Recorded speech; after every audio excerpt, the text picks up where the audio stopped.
Good morning and welcome everybody. Thank you for being here. It is a joy for me to be back here. My wife and I lived and worked here for many years, and now we are living and working in another Theosophical center in Crotona. So it is very nice to be here, and I feel privileged also to be able to share with you some ideas about this very interesting topic that we have for the summer convention. So we will start examining this idea of light and darkness, good and evil, as cosmic realities, as something that has to do with the structure of the cosmos, not so much as it affects each of us. We will see this a little more towards the end.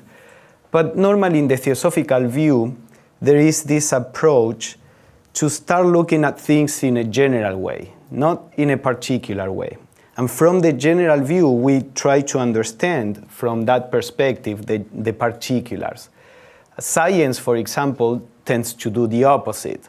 It looks at the particulars and tries to draw the law that is bringing together that group of phenomena, for example.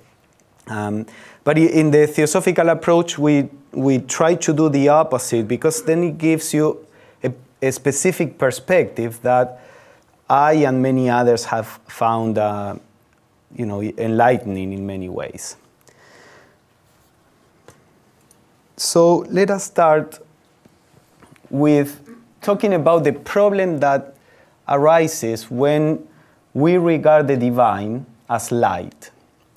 Because normally we have this sense that darkness, evil, suffering, metaphorically we call that darkness, that it is not right, that somehow it is out of place. And if we postulate that the divine is light, then that makes it evident that darkness cannot be in the light. And actually we find this, for example, in the Christian tradition. We find this, John writes, "This is the message we have heard from him and declare to you. God is light. In him there is no darkness at all." This is an important concept in a particular context of reference. But in another context, this presents a problem. Here, he's saying darkness, there is no darkness in God. So now we have to, since evidently there is darkness in the world, in human nature, we now have to explain, where is this coming from? And then the second question is, why is it there? In the Christian view of God, earlier gods normally were good and evil. They would get angry like human beings, they would be vengeful, and they would be loving. So in more ancient traditions, there wasn't a lot of troubles explaining where evil comes from. Even in the Old Testament, there are passages where it is said that both good and evil come from God. In the Christian tradition, there is an emphasis on God as the source of love and a source of all power, a source of omniscience, which again is good in a specific context. It is talking about the divine nature in its positive aspect, but the problem is that it leaves out all this other aspect of the world that is difficult to explain. So some Christians, early Christians like the Gnostics, they said, well, the problem is that there is a God, a lower God, which is the one that created the world and the universe, which is not the highest God. And this lower God is flawed, and this is why there is suffering in the world. They have a whole mythology to explain the reason why there is imperfection and suffering in the world. Well, it was created by a lower God, not the God that is light. But the problem of why is there suffering has been for 2,000 years with us, especially in the West, and we have not been able to solve it. I think the theosophical view gives us some clues to look at good and evil, light and darkness, in a way in which both can be integrated, both can be understood as part of an overall process that is going in the right direction. And without one of the two, this process would not be possible. So the first thing that we have to reframe is this idea that God is personal, personal in the sense of an entity separated from creation that is all good. Mystics in the Christian tradition, for example, or a good number of them, they tend to see God in a different way. So they had to use a different word, like the Godhead, which is more or less like the idea of saying the Godhood, a more abstract aspect of God, from which the personal God comes. Because they begin to sense that God is everywhere in creation. And as we are going to see, especially in my second talk on Monday, there is an aspect of God, of the Godhood, that is not contained in the regular idea of a personal, all-good God, in which there is no room for evil. So in the theosophical view, there is a postulate that the ultimate reality is an impersonal, absolute principle that is beyond good and evil. It is the ground within which everything that exists, that can exist, that will exist, is present as a seed. So it's more like a space within which the universe appears. And this is closer, as I was saying, with the mystical idea in Christianity of the Godhood, beyond good and evil. Then there is the problem of the idea of sudden creation. If creation came ex nihilo, which is the phrase they use in theology, out of nothing. If it is possible to create out of nothing something, then if you are a perfect God, you would create it as a perfect creation. Why would God create an entity that is flawed, that can do wrong? And that this is a problem in philosophy and theology that you have to try to explain why this is the case. Some of the arguments is that the human beings are flawed so that they can develop free will. You know, angels are perfect in Christian theology, but they don't have free will. Now the question would be, if there is eternal damnation for those who choose wrong, is free will as important as having to pay such a huge price of being eternally damned to be in hell? You know, there is an inconsistency there, and this is a difficulty in theology. How do you explain that there is a possibility of doing evil, but if you do evil, then forever, for all eternity, you will be in a state of suffering. This gets solved, and we will see all this. I'm just presenting the main points that we are going to explore. This gets solved if, instead of looking at a sudden creation, we think of a progressive manifestation from a unity, from a homogeneous source, which begins to differentiate. Therefore, anything complex that we see comes from a gradual, progressive process, and until that thing is fully developed, it will be imperfect. In the intermediate states, like for example, we can say that a child is an imperfect adult. Now, it is perfect in itself, but if we look at the final product, we say it is imperfect. The process of thinking is not fully developed, and the physical strength is not fully developed. And we don't question, why is the child a flawed adult? We understand that the child is part of a process, necessarily limited because of the stage of development. So same with the cosmos. If we look at the cosmos not as this sudden creation that could be made perfect from the very beginning, but as a natural, inescapable process of growth, then we can understand imperfection from a different point of view. And then the third idea, because these two ideas may sound like scientific. Science could agree, okay, there was a homogeneous source of the Big Bang, there is evolution, so that is more or less a scientific view. But there is a third view in the Theosophical view that makes it spiritual or religious, if you want. That is, in the scientific view, they say there are random events in the universe. Everything comes develops by random events and blind laws. So evolution, the mutation in the cells that power the evolution, the development of galaxies, all that happens by random events. When they try to do the statistics of this, it never works. The efficiency of the processes for them to happen randomly has to be very, very high in a way that we don't see in nature. So the Theosophical view postulates that there is a purposeful and intelligent cosmos. Laws are intelligent. This debate that we had in the US a few years ago about evolution versus creative intelligence or creative intelligent design. The Theosophical view, I think, integrates the two. There is evolution, and there is an intelligence behind the evolution.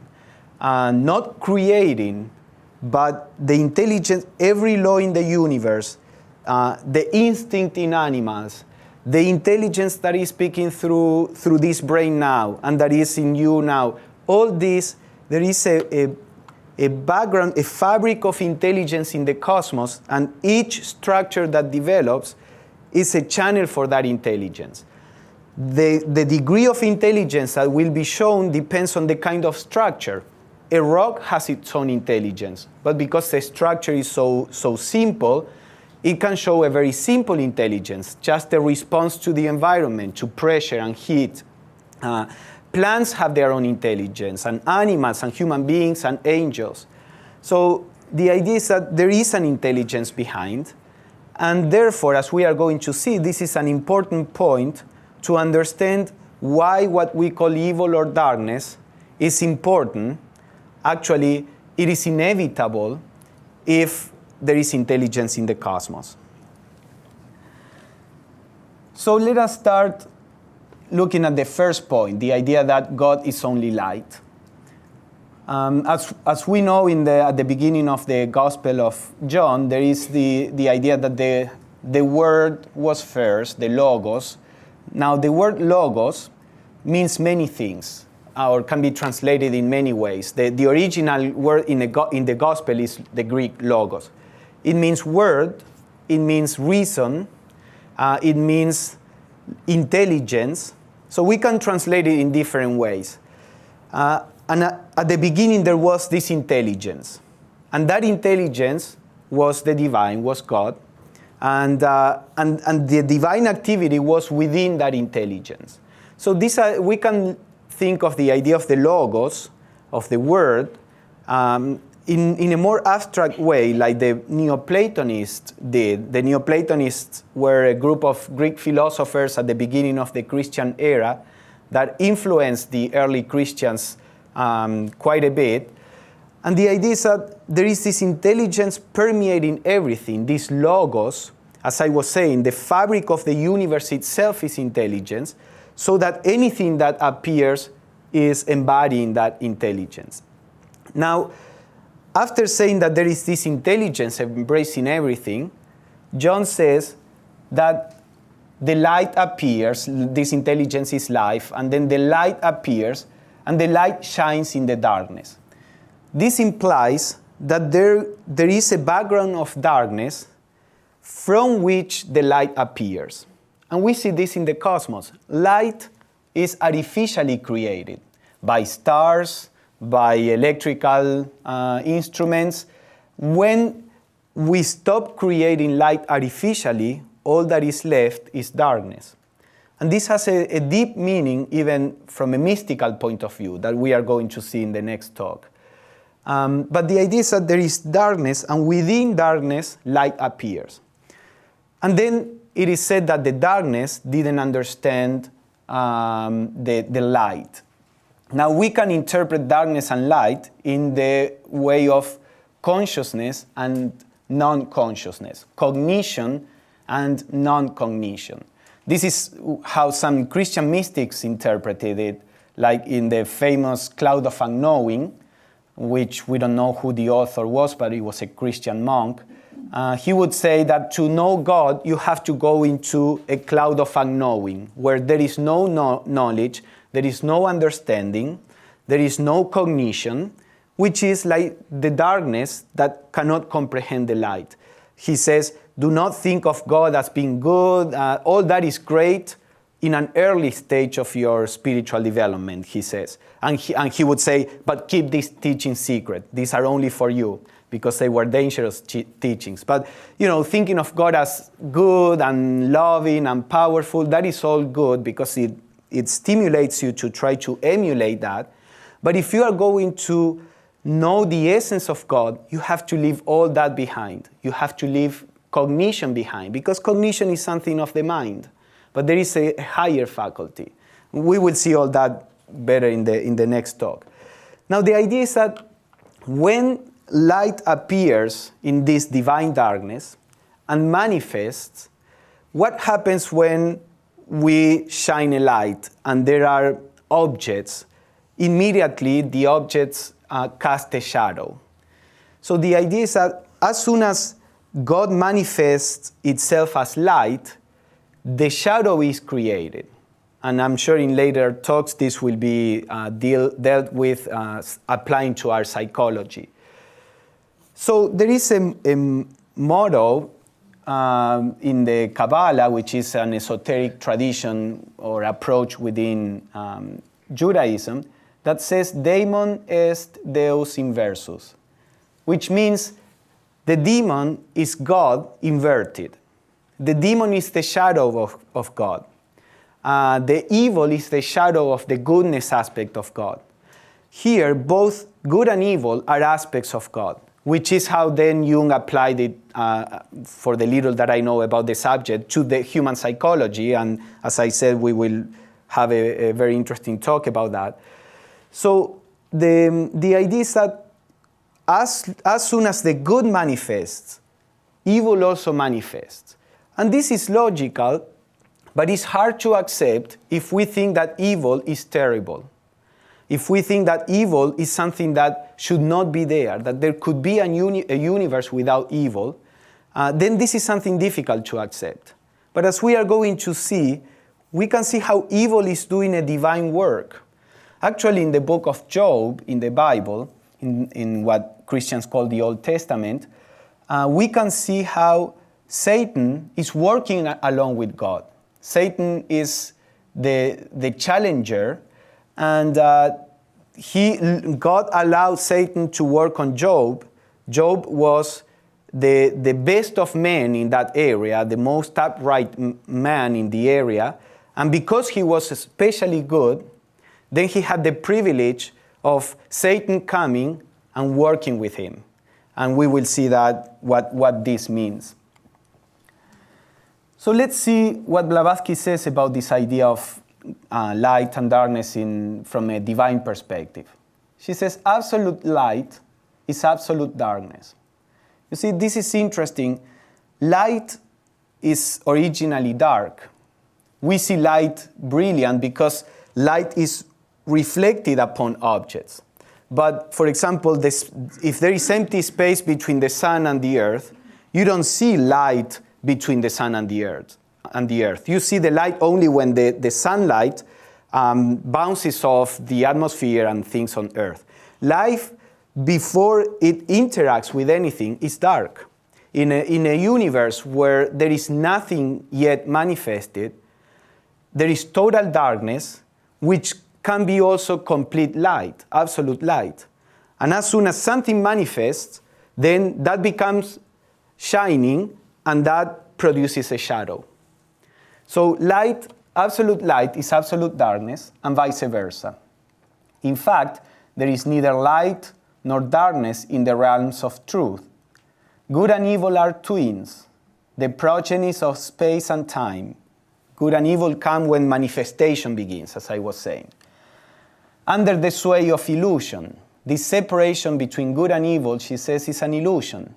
Of course, if we come to the physical aspect, there is a clear difference between good and evil. But as soon as we start questioning this, we start seeing that the boundaries begin to blur, and that actually what many times we think is evil, it is good. I'm sure the kids think that it's evil or it's a source of suffering that the parents put certain limits on them. But see, when the parents don't do that, many times the children develop in a wrong way that will be a source of suffering. So those things that they perceive as evil or the source of suffering may be what is making their lives better. And same with us. We tend to think that evil is what brings unpleasantness, and good is what brings something pleasant to my life or some pleasure. But these are illusions, and we will see a little more about that. Then Blavatsky says, separate good and evil by cutting off one from the other, and they will both die. Neither exists per se. Since each has to be generated and created out of the other in order to come into being. Both must be known and appreciated before becoming objects of perception. Before we can perceive how good and evil are part of the divine, we need to understand the role of good and the role of evil. And that's what we are going to explore next. So we see like a war between good and evil on many levels. And we tend to interpret good and evil in this way. There are some religions that explain the world in terms of a war, a battle between the forces of good and evil. Now, Blavatsky says that in the cosmos, and when she used the K for cosmos, she meant not only the physical aspect of the cosmos, but a wider cosmos in all its spiritual dimensions. In cosmos, the equilibrium must be preserved. The operations of the two contrary forces, let's say, produce harmony. You see, in our bodies, we have constantly forces that are destroying. That is what we call metabolism. We eat things, those things are destroyed, and there is energy that comes out of it. And we have the catabolism, which is those forces that build. When the forces that build and reproduce, that are the good forces, right, the light, when they go out of whack, we have cancer, for example. If the destructive forces set in more than the creative forces, then we have decay. So there must be an equilibrium of the two forces. Without one, the other, or without one, the whole organism could not be healthy. If we are going to grow, we need to destroy the structures to build new ones. So in Hinduism, there is a god that is many times said to be the source of destruction, Shiva. But Shiva is a god and is necessary and is actually the patron of the yogis. Brahma is the creative god, more similar to the Christian god. Well, the yogis say, Brahman is okay, but we have little to do with Brahman. Our god is Shiva, the destroyer. Why? Because the idea is that if we are in a prison, if we are in an illusion, what we need is to break through, to break free, to break down the prison. Whatever is eternal can never be destroyed. Anything that can be destroyed is what is not eternal. So in their view, the spiritual path is a path of destroying in the right way, right? All these ideas can be misinterpreted and manipulated. But the idea is that even in the Christian tradition, you have the via negativa that several Christian mystics talk about, the negative way in which you get rid of this, you get rid of that, and then by getting rid of, you come to the essence of God. So in any case, the idea is that we need, for any entity, human being or the cosmos as a whole, needs a balance of both forces for that organism to exist. And then there is a letter from one of Blavatsky's teachers. As in the glorious fugues of the immortal Mozart, each part ceaselessly chases the other in harmonious discord on the paths of eternal progress, to meet and finally blend at the threshold of the pursued goal into one harmonious whole. This chord is the harmony of the universe. So there is something for evolution to take place, for growth to take place. There is a need for this apparent conflict. If, for example, you are a teenager and your arm is growing, if you look locally at your arm, you may see that at some point in the process of growing, there is distraction. If you live there, suppose that you are a cell that lives there, you begin to say, this is Armageddon. Everything is being destroyed. What are we going to do? But if you stop looking at what is happening locally and can see the whole, you see that distraction is part of a greater process that is necessary. If not for that, as I was saying, there would not be growth. So many times we are afraid of what is going on in the world with all the problems that we have. But in the theosophical view, all these processes are part of the process of evolution. Now, that doesn't mean that we have to encourage evil. Like in a body, if there is more evil than that it should be, or more distraction than it should be, then the body will be sick. So the constructive forces have also to be actively working. If both forces do what they have to do, the body will be healthy. So the idea, when we see the problems in the world, we should not be afraid of it. We should be active in doing good and trust that this is part of an overall process that is important for the growth of humanity, for the maturation of the human psyche. What is happening in our country, for example, right now, is not too different, I think, to what happens in our own psyche, with all the problems that we may have. But there are many elements in our psyche that we don't pay attention to. We favor other elements of our psyche, and we repress some things that are part of ourselves. And if this goes for too long, there will be a process of manifestation of those elements, which many times is a more destructive manifestation. If we had paid attention to every element in our psyche and integrate them in harmony, there is no need for an outbreak. And perhaps that's what we do not only in this country, but in the world in general. There are elements that we don't care about, we don't pay attention to. We just favor some other aspects of society. And sooner or later, those elements will react and come to this is what happened in the French Revolution, for the little that I know. So you see, the idea is that we need to recognize all the elements, we need to integrate them, and the conflict that arises is part of the process of growth. So even if we may not be happy with what is happening in the world, or with the clash between the Islamic worldview and the Christian worldview, well, all this may be a process of healing if we approach it in the right way. So we should not be afraid of evil, but we should work actively in what we regard as good. So let us see the second. So this is the idea of if we exclude evil or darkness from the divine, what we have seen so far, then we generate a problem. Both light and darkness are part of the divine, and we will justify that as the talks goes on. Now let us come to the second point that I mentioned, the idea of evolution, not sudden perfect creation, but a gradual evolution. Blavatsky says perfection, to be fully such, must be born out of imperfection. The incorruptible must grow out of the corruptible, having the latter as its vehicle and basis and contrast. You see, I think in the Christian tradition we see this idea in the parable of the prodigal son.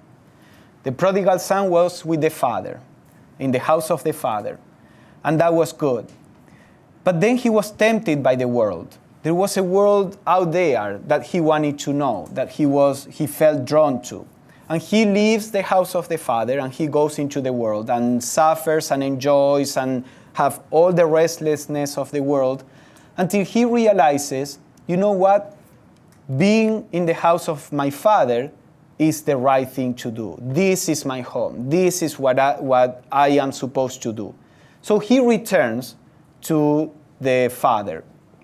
Now, there is a very important difference between the perfection. Let's say that being with the Father is perfection.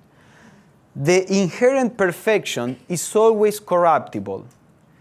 When we come back to the perfection that came out of the corruption, let's say going into the world, in this metaphor, is the corruption.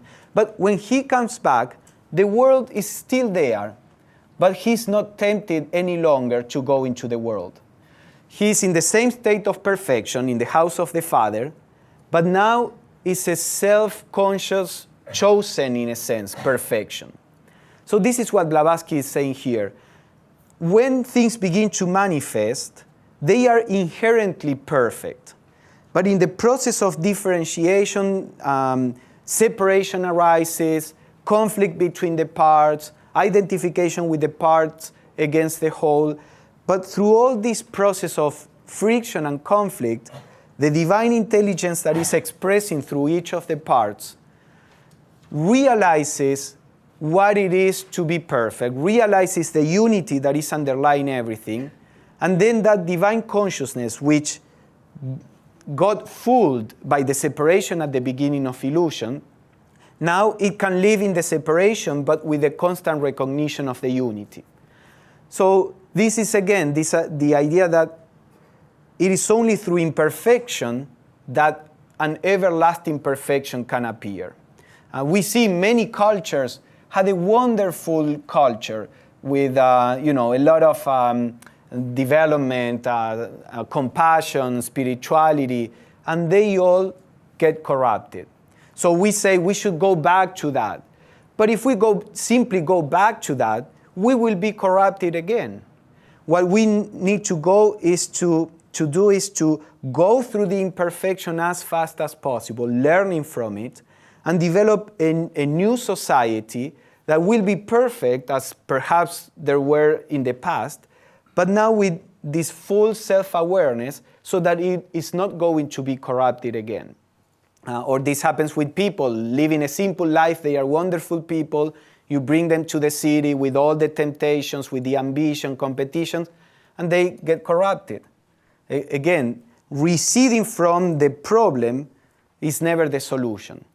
Going through the problem and coming out at the other end with all the experience and learning is what will produce the evolution. Now, the problem is that some philosophers say this view is what we call moral relativism. Then everything is fine. If darkness is not evil, something to be rejected, it means that it's fine and you have to let people just do whatever they want. The idea of moral relativism is that morality is relative to the culture, the time, etc., which is true. But then nobody is objectively right or wrong. Therefore, we ought to tolerate the behavior of others, even when we disagree about the morality of it. So, from a certain point of view, that is okay. Of course, we have to understand that our moral rules are relative. But this doesn't mean that there is no right and wrong. So the Theosophical view is that, yes, morality is relative. But there is right and wrong in any given context. So in this context, certain action may be wrong. In another context, the same action may be right. Like in a baby. It is right that the baby expects the whole environment to go around him. But it is wrong that an adult expects that.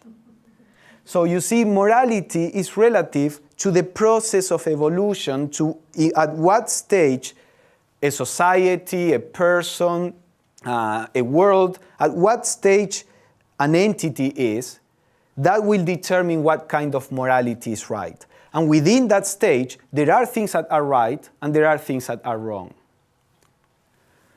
So Annie Besant, another theosophist, she was a second international president, she says, that is right, which works with the divine purpose in the evolution of the universe. So there is a movement in the universe, a movement of evolution. That which goes along with that movement is right, she says. That which goes against is wrong. So this is what she says. Everything that goes along with the purpose of evolution in the universe and forwards that evolution from the imperfect to the perfect, that is right. And that is wrong, which delays or frustrates that divine purpose and tends to push the universe back to the stage from which it is evolving. So when the teenager wants to live like a child, that is wrong. But when the child wants to live like a child, that is right. And at any stage we can see this.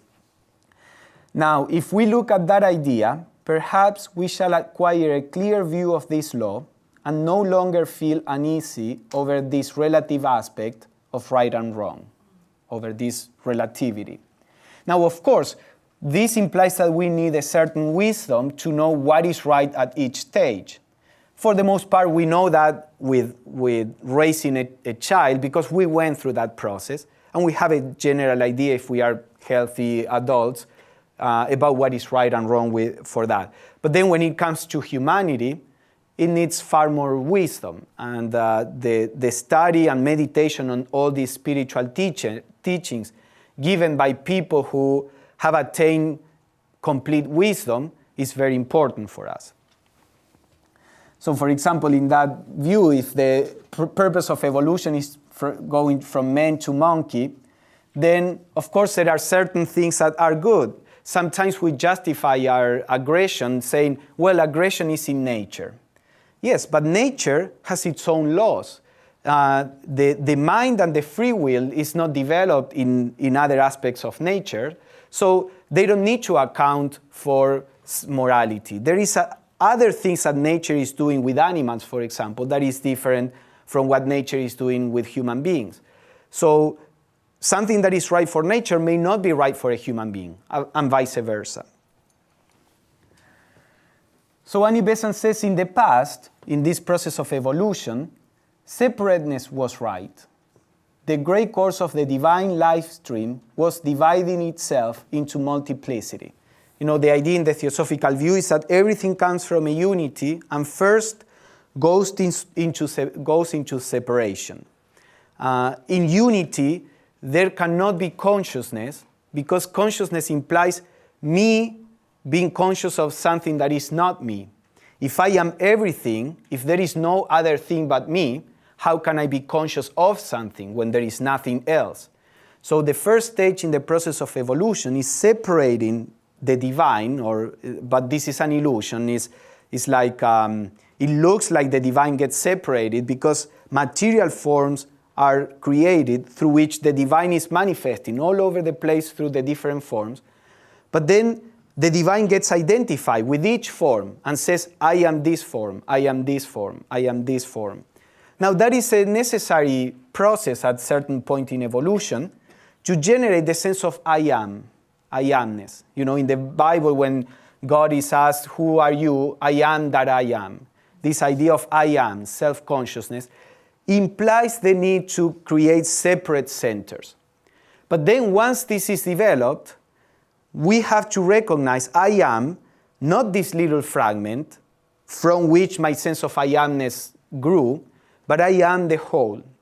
So this is what Besant says. She says that at the beginning, separateness is on the side of progress. Souls at one period need to be selfish, just like children. They cannot do without selfishness in the early stages of growth. But now the law of progressing life to advance is the outgrowing of separateness and the seeking to realize unity. So she says, at this point in evolution, we already established the separateness. Now the universe is going into the tendency of unity. So anything that unites, that brings together, that accepts differences, cooperation, all that, according to the Theosophical view, goes along with evolution at this stage and is therefore right. Everything that goes for separation, discrimination, all this goes against that. That is something from the past. Now we have to move on and work in a different direction.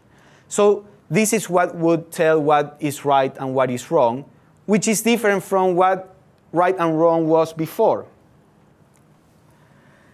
But then there is a problem. She says people natures are at all different stages of evolution. So even though there is a collective evolution, a certain stage of evolution collectively, the different individuals may be at different stages. So we cannot make on all of them the same demands, nor expect all of them, from all of them, the discharge of the same functions. Morality must be studied in relation to the people who are to practice it. In judging the standard of right and wrong for a particular individual, we must consider at what stage of growth that individual has arrived. And this is a great difficulty. Perhaps our society should be organized in different ways, where people live, where there is a global community, but people live with different standards according to their need for growth, and where all those different standards don't fight each other. What we do normally is to impose the morality that belongs to the majority of people. 200 years ago, when the Theosophical Society was being founded in New York, where Crotona is now, people were shooting themselves on the street in the Wild West, or at least I learned that from the movies. I don't know if that is true. But let's suppose that it is. It was okay to kill somebody on the street. Fast forward 200 years, and that is not the case any longer. And what changed? Well, we imposed the general morality of the majority of people on everybody. Now, those who are not there yet are out of that morality. Those who are beyond that are also out of that morality. And many times they were persecuted and killed because they had a higher morality. So this is a problem. Morality is relative. Perhaps in an enlightened society, I know that today the fashion is to criticize Plato and the Republic because of discrimination or paternalism, but perhaps a society where there is a natural arrangement of people coming together who share a certain morality, and there is help between the people and understanding, perhaps that would be helpful and would help all human beings to grow more harmoniously. So I have a couple more and then I'll stop so we can have some discussion. So what is the role of darkness in this context? This is again from Annie Besant. She says, experience is the law of growth. Unless a person gathers experiences of every kind, he or she cannot know that he or she lives in a world of law. We see our children, unless we set the limits and they break them and they see the consequences, they cannot learn that there is a law, that there is a morality, that there is a code of conduct. But at first, when we impose a law, just because the law is there, we don't have the tendency to accept it. We learn to accept the law by experiencing what it is not to follow it. Of course, in the Theosophical view, this idea of reincarnation, we bring a lot of experience. We don't have to break every rule in every lifetime because the soul has learned in the past that you cannot go and kill a human being. Other souls may have not. And it's not that we have to tolerate it or encourage it, but we can understand it. And Annie Besant said, criminals should not be punished for their crimes. They should be educated. They are not doing it because they are evil and have Satan in themselves. It's because they are very young souls. And just as the child steps on the ants and pulls the hair of the little friend, these souls are doing similar things. So she said the prisons should be educational institutions where we can teach these people at the level that they can appreciate. So the idea is that it is only through experience that we are convinced that this is the right thing to do. And everybody that tried to raise children knows this. You can tell, don't do that, but they will learn it when they do it and they suffer. So she says, 2 ways does the law find for impressing itself on human beings. Pleasure when law is followed, pain when the law is opposed.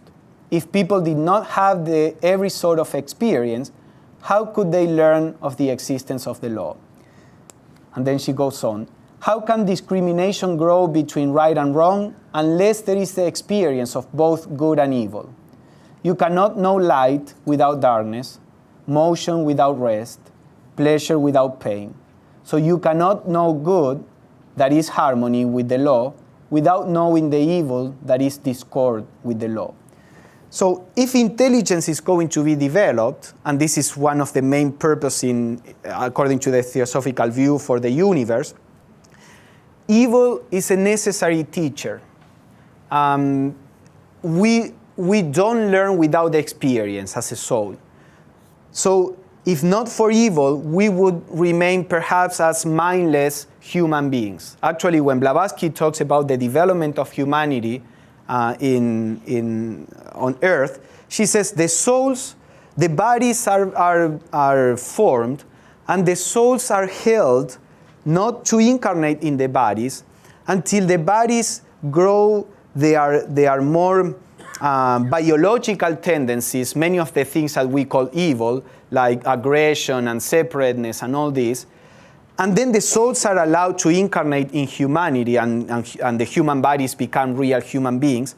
Once they already will have opposition, if the souls would incarnate too soon, human beings would have been just passive, perfect, like children that never grow up.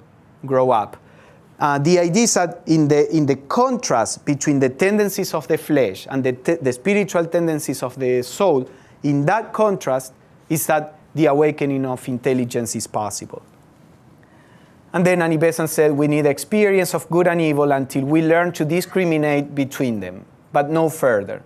The moment the 2 lines of actions are distinct before you, and you know that the one is right and the other is wrong, then if you choose the wrong road, you are going against a law that you recognize. When desires are strong, prompting us to choose the path which we know is wrong, we suffer and then we learn. So she says the purpose of, or a wrong action is okay, is inevitably okay, until you learn to realize this is wrong. After that point, then continuing to do that is something that will generate suffering for you. But meanwhile, it's just the natural process of learning and growing. Okay, so here is a bibliography if anybody wants to get the quotes, but this is more or less what I wanted to share with this idea of how good and evil can be integrated. We don't need to say, if God is good, then evil should not be there. We can see how the 2 forces are working, at least in the Theosophical view, for the awakening of intelligence and the recognizing of the divine nature, which is the essence of everything around. Is there any comment or question? Thank you, Pablo. The last few slides, the last 3, made me think of the word sin and its definition often given as missing the mark or ignorance.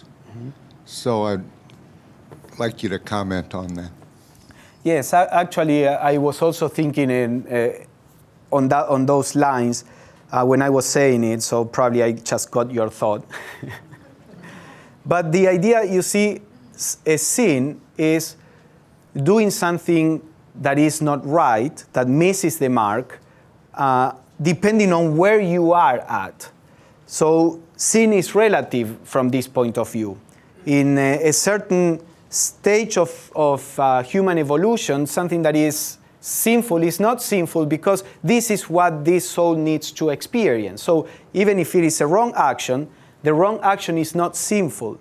Now, when that soul knows I should not do this, and then it does it because it's dragged by desires, that is a sin in the sense of missing the mark. So we can see how this idea of wrongness, there is a natural wrongness, inevitable, and there is an unnatural wrongness, which nevertheless, as Annie Besant says, ultimately speaking, no big deal, you will suffer and learn.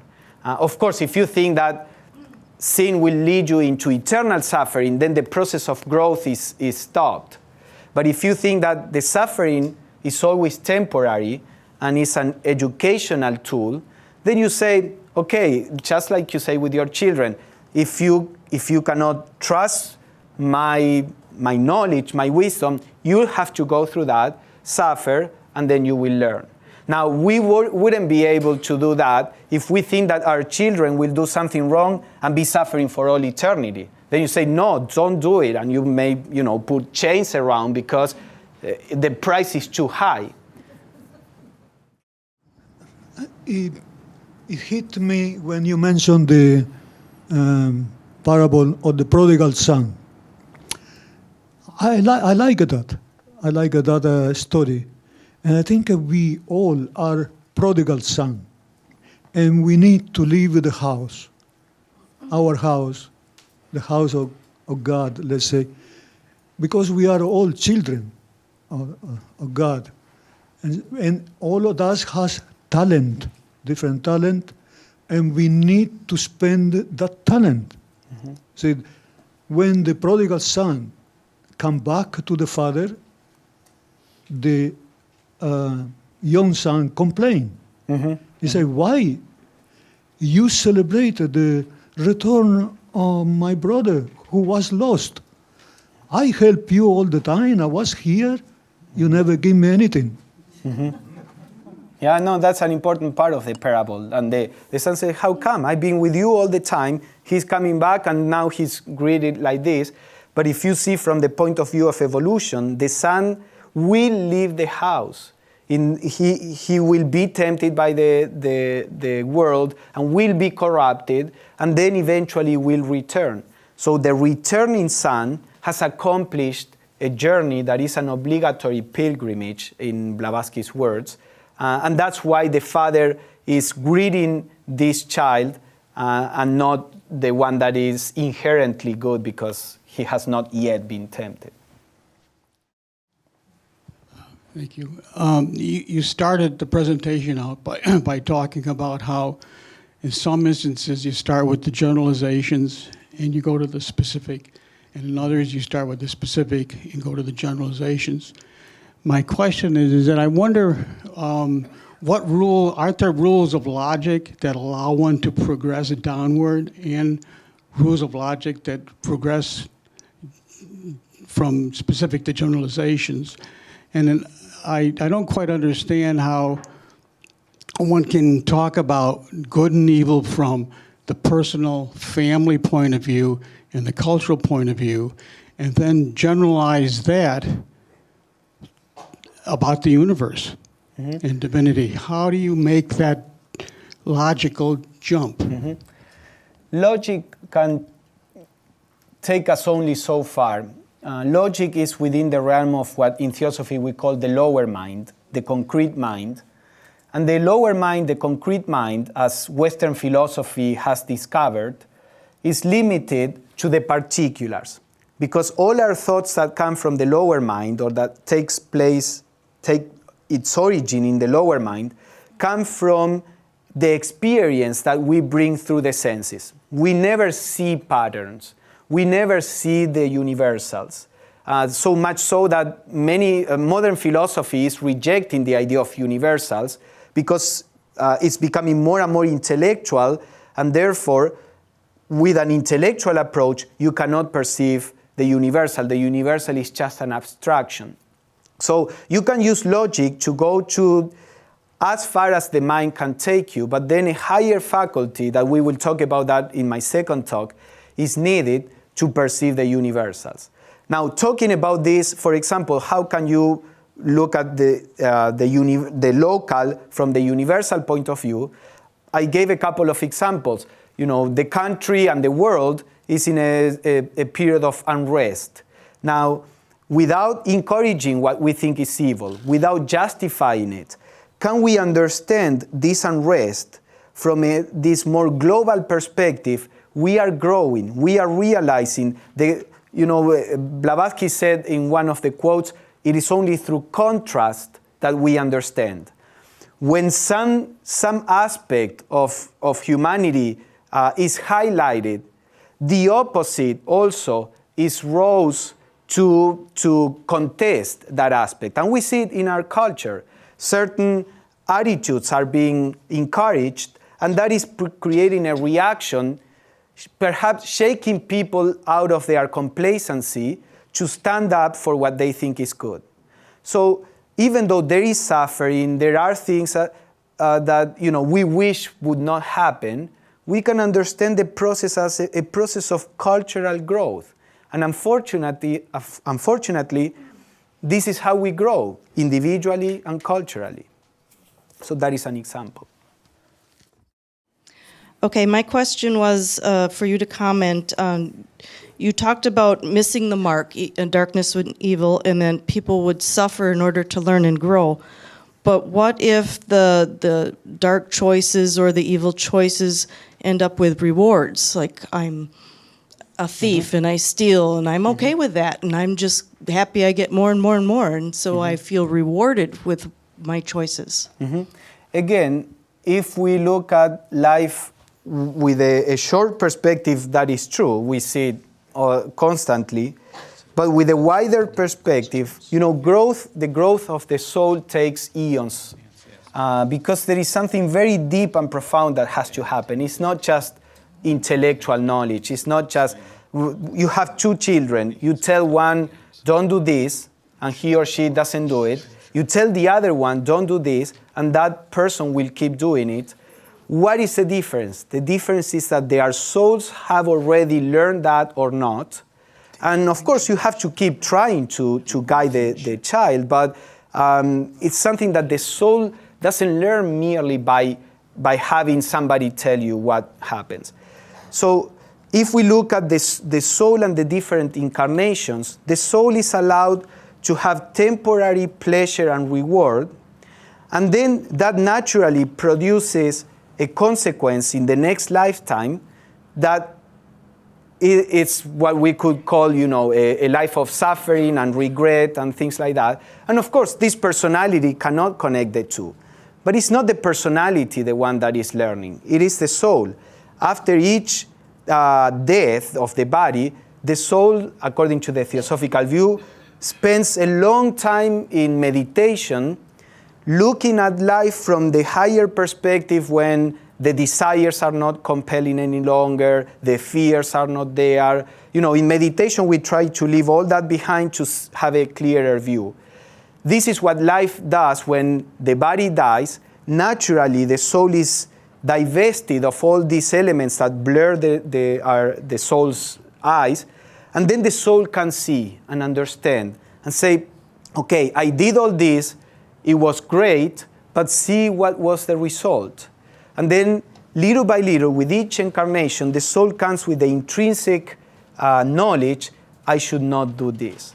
So it's just part of how the process happens. If you if you have a child and you are constantly impeding the child to have experience, he's not going to learn.